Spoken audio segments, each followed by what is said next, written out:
Trump gonna make America safe again.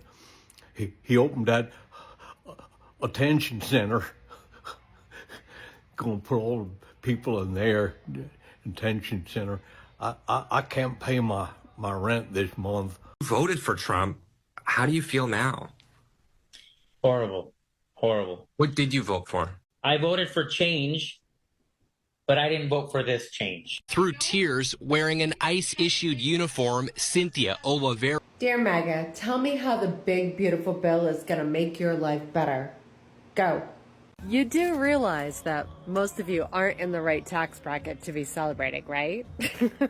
Watch this huge MAGA fan realize over time that Donald Trump's big ugly bill actually hurts him and his family. This was him before the bill got signed into law. I bet y'all don't think Donald Trump's a liar now. No taxes on tips, overtime, and Social Security passed the House today with flying colors in effect after December 31st, 2025. And y'all said he wouldn't do it, but he did the shit in 5 months. But after he actually read the bill and realized that Donald Trump is not only breaking a bunch of his promises, but hurting the American people as well, his tune changed a little bit. Take a look at him now. You know why we voted for Donald Trump? Because the middle-class man finally thought he was going to get ahead in life. You said no taxes on overtime. Big, bold, beautiful letters. We thought, hell yeah, why would we not vote for that? Then you turn around and pass the bill and it's a crock of shit. It's a tax credit for the people that make a certain amount of money. Of course, when you put it in big, bold, beautiful letters, it looks great. We're going to vote for you. And you knew what you were doing. You were baiting people in, saying no taxes on overtime. You didn't give no fucking details. Your details that we read ain't worth a flying fuck. Yeah, once again, another Trump supporter in the finding out phase of their support for Donald Trump. They thought he was going to make the country better, for some reason supported him, and now they're realizing that, wow, Donald Trump doesn't actually care about any hardworking person out there. He cares about himself and his billionaire buddies. So once again, MAGA, you got played, just like that guy. This was supposed to be something huge for the middle class, you know, where most people in America are. And we've all just been misled about it, to be honest about it. So the big, beautiful bill did pass today, and I just feel a little misled. I feel misled. What do you think? You know why we voted for Donald Trump? Because the middle-class man finally thought he was going to get ahead in life. You said no taxes on overtime. Big, bold, beautiful letters. We thought, hell yeah, why would we not vote for that?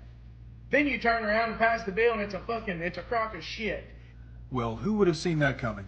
You see, people have been on this app trying to tell you guys over and over and over that this big beautiful bill is not what you think it is. And sure, they lured you in with things like no tax on tips, no tax on overtime, but you all have no idea what's actually coming for your states. But over the next couple of years, when you red state Republicans see that your grandma's nursing homes are closing and there's less food in schools and at home for kids in your red states, and all the other things that we said were going to happen from this bill being passed, hey, at least in 2025, you owned the libs, and Trump won. America lost. Enjoy the fuck around and find out stage. I've been seeing posts all day from Trump voters who are upset that Project 2025 policies are being put into place and taking funding away from veterans, from farmers, and from Social Security recipients. And the only thing that I can say is we told you so. And that's not to be mean. We spent a lot of time saying that Project 2025 was the plan. But you told us that Trump said Project 2025 wasn't the plan, that was not the idea. But now he has put all of the architects of Project 2025 in place. He's put them in the head of the OMB, the White House Budgeting Office. He has put the architects of Project 2025 in the places they need to do to cut funding from farmers, from veterans, and from the people who rely most on government support. Seniors, farmers, our veterans. These are the people that he is taking funding away from. This was always the plan. Project 2025 was always the plan. And you said that he says it wasn't the plan, that he campaigned and he promised us. But what? You are the ones who says don't believe anything that Trump says. You can't believe. So why did you believe him when he said Project 2025 wasn't the plan? When he selected a vice president that wrote the forward for Project 2025? when he said everything he was going to do was always headed towards Project 2025. And so when your farm is taken away from you, when your veteran benefits are taken away from you, just know we tried to warn you. We tried to tell you that Project 2025 was always the plan. In Greenville, Texas, an elderly couple committed suicide together in the Lowe's parking lot. I'm going to say that one more time. In Greenville, Texas, an elderly couple committed suicide together in the Lowe's parking lot. Now, when you hear that, what do you think is the cause of that? It wasn't an accident. They did it on purpose. They thought that there was nothing else that could help them. That's what I want you to think about. When y'all are cheering and hip hip hooraying because Medicare and Medicaid are gone, food stamps are gone, nursing homes are gone, and hospitals are gone, I want y'all to think about that. I want you to think about your grandmothers and your grandfathers and how they're not going to have anywhere to go. They're not going to get any care because you're not going to wipe their ass. You don't even go see them in the nursing home. We are about to see so much more of this. So much more of this. This will probably reach the wrong side of TikTok, but with the big beautiful bill passing, what do we do next? Like, the United States government just gave a death sentence to millions of Americans, and their only crime was being poor. It's just not being wealthy.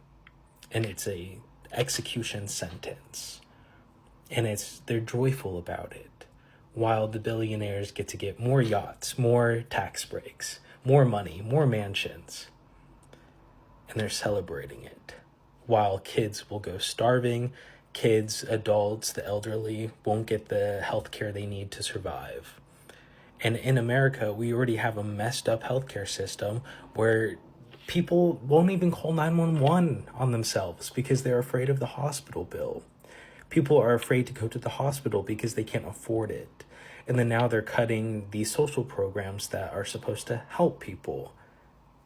And like, where do we go from here? And then all in the same week, you have Alligator Auschwitz, a concentration camp. And they're celebrating that as well.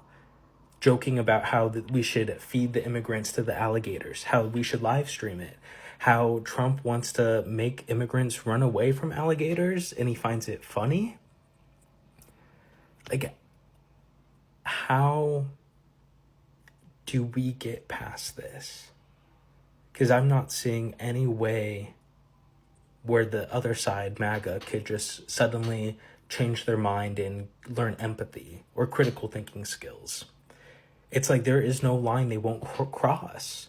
Like, Trump could start the gas chambers and they would cheer it on. Like, they would. And that's the crazy part. Because they don't see immigrants as human beings. And this dehumanization language, it's not just towards immigrants. It's towards all marginalized groups. Like, this is just the beginning. We're not even in a year in. And all this has happened. It will only get worse. And there's no one to stop them. Like, Congress won't help. The House won't help. The Senate won't help. The judges won't help. The Supreme Court won't help. So where do we go from here? He's militarized the police. He has his own Gestapo. He's militarized ICE. And they don't even have to operate under any sort of, like, laws. They're just like his own little militia. Like, where do we go from here? We've been taken over by, like, white supremacists. And they're out and proud white supremacists, too. I'm just, like, what do we do? America has reached the pinnacle of its success. We are on a downward spiral. You cannot get pregnant in this country. You cannot get sick in this country. God forbid you have to call an ambulance. The government is taking away all assistance to healthcare, while we produce new stealth bombers that do missions in Iran for other countries. How unfortunate for us, the American citizens. This is the current state of our country.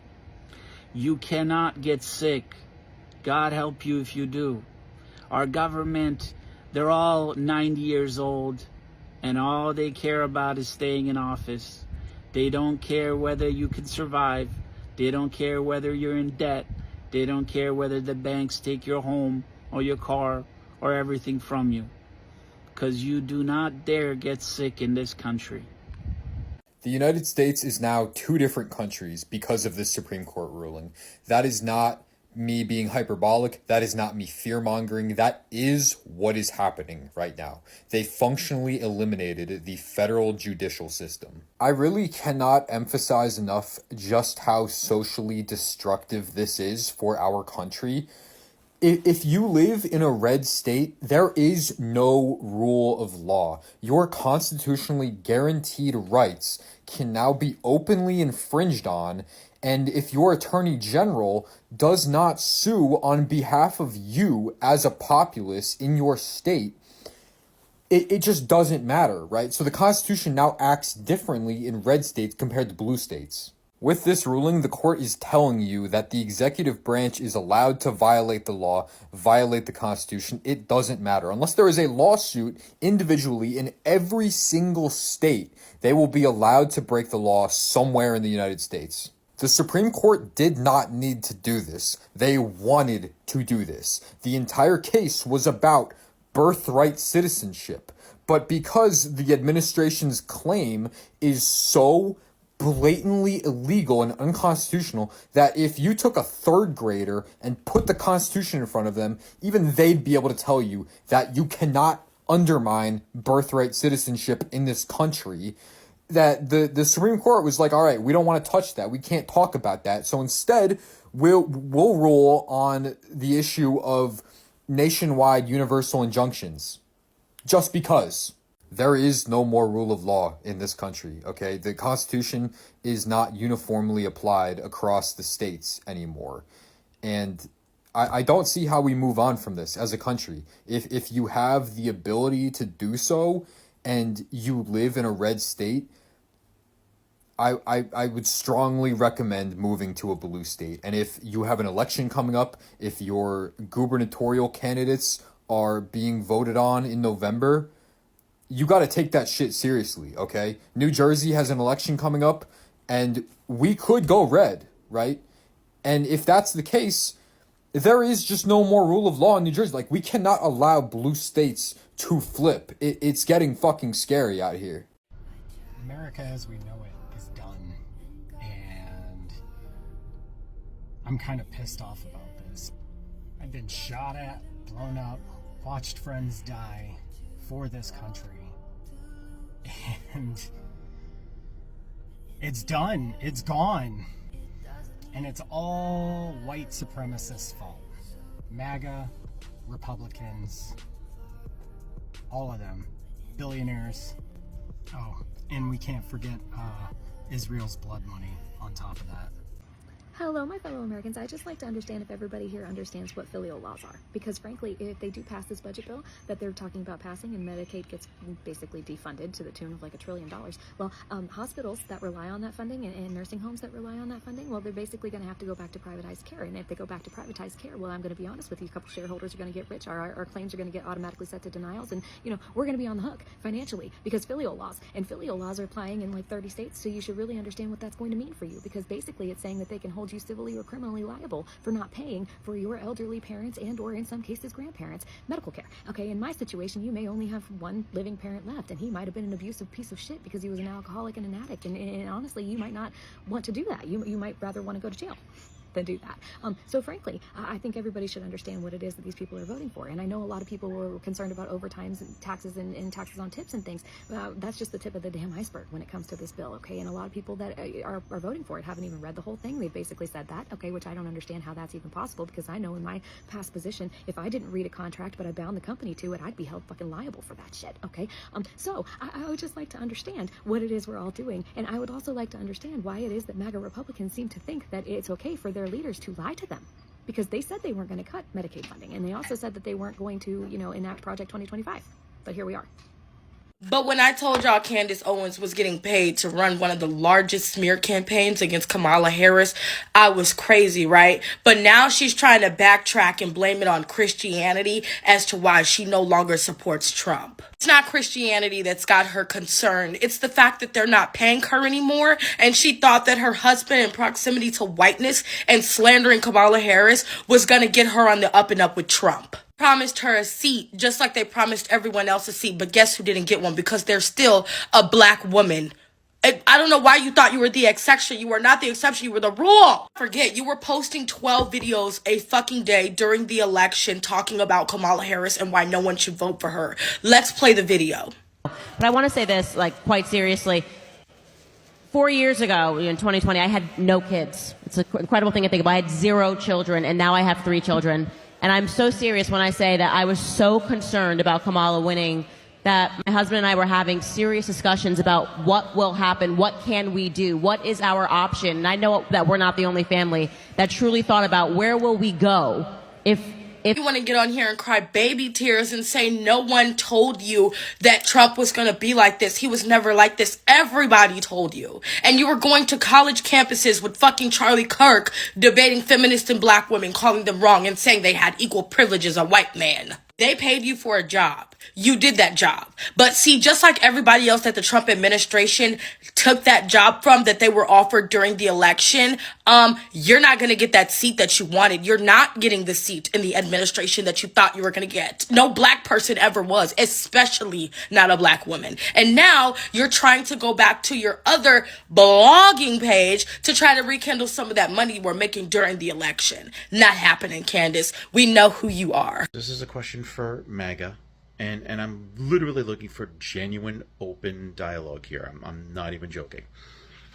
Is your support of the big, beautiful bill, is it based on the fact that you truly believe that it is going to be beneficial in the long run, that it is going to help the country?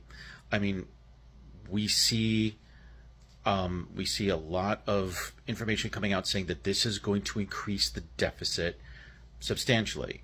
But do you believe that in the short term it's more worth doing this? Or, and again, if this is how you feel, I'm open to hearing it. Are you of the mind that you are willing to see the deficit increase, you're willing to possibly lose your own benefits, because you feel that there are people in this country that don't deserve those benefits. So even if you suffer, you're okay suffering a little bit, so as long as they lose stuff too. Like, generally, I want to hear this, because really, everything that I'm hearing and seeing is bad. We have nonpartisan groups that are basically budget watchdogs, Democrats and Republicans in these groups that are saying this is bad news. We have financial experts with decades of experience saying this looks like bad news. But yeah, like, I genuinely want to hear why you think that all of their experience, all of their advice, all of their expertise, it doesn't matter. You think this bill needs to be passed. I just want to hear it. Open to conversation.